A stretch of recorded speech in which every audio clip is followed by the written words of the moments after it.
Welcome to the project demonstration of active and reactive power controller for single phase grid connected photovoltaic system.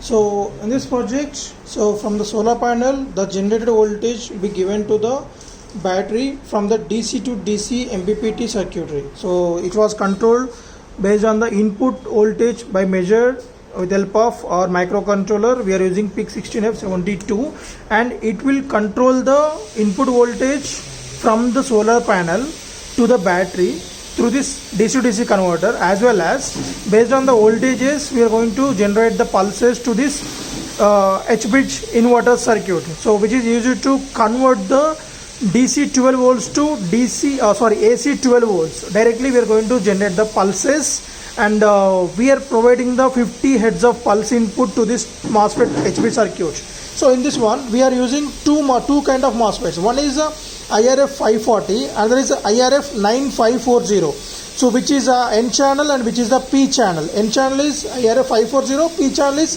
IRF 9540. So these two MOSFETs on at a time. For example, 1, 2, 3, 4. 1 and 4 on at a time. At the same time 2 and 3 will be off state, and when these two on, these two will be off. So this on and off switching will be done with a ratio of 10 milliseconds. So these two will on 10 milliseconds and these two will be on 10 milliseconds. This is the purpose to generate the 50 hertz clock frequency, and that was given as input to our step up transformer. We are using 2 amps 012 step up transformer, which will take 12 volts AC and provide us a 230 volts AC, which is connected to the load directly, AC load. So here the main purpose of this project is, as we know that reactive power and active power. Active power is as it is power which we are given to the resistive loads, and reactive power is when we connect the inductive loads. When the speed is controlling, then the power factor varies. So as we know that the power factor nothing but cos theta value. Whenever the inductive load come to the picture, the current waveforms lags, and then in order to lead that, we need to compensate that value by controlling the input signal. So that is the voltage waveform should be also lags, or else current waveform should lead.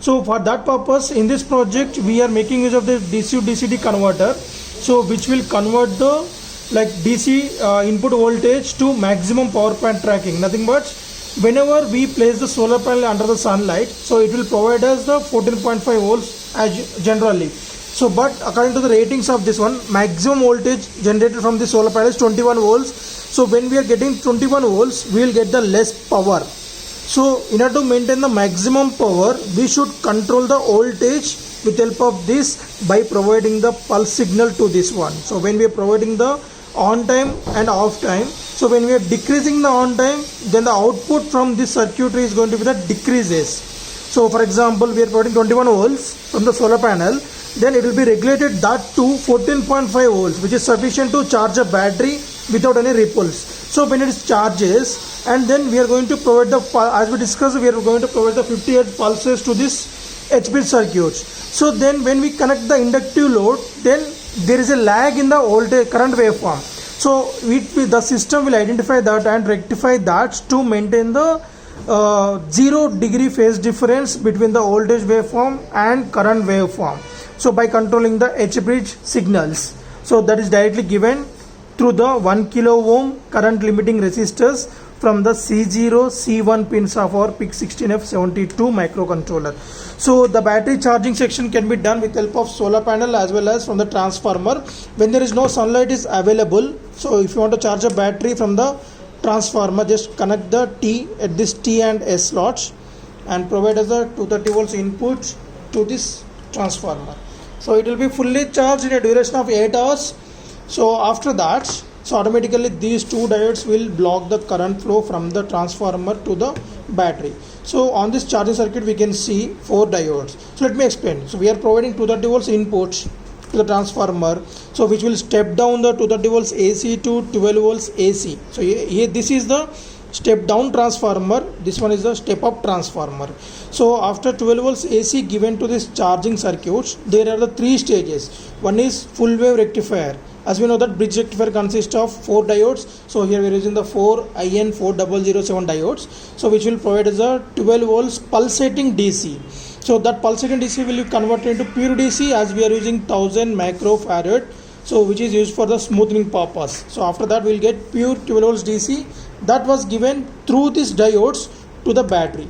So here the diodes will act as a uniflow purpose, nothing but the only current flow from the charging circuit to the battery.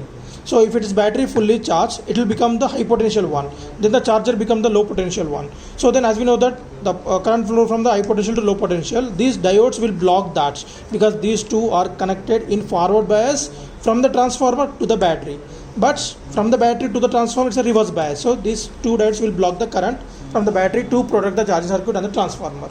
So after the time completes, you can disconnect the transformer, and for final execution connect the solar panel over here and keep this aside, and you can disconnect the power supply to the transformer, right? So now, so when we place this under the full sunlight, so the generator voltage can be seen on this LED indication, and when we switch on this switch, this is the main on off switch.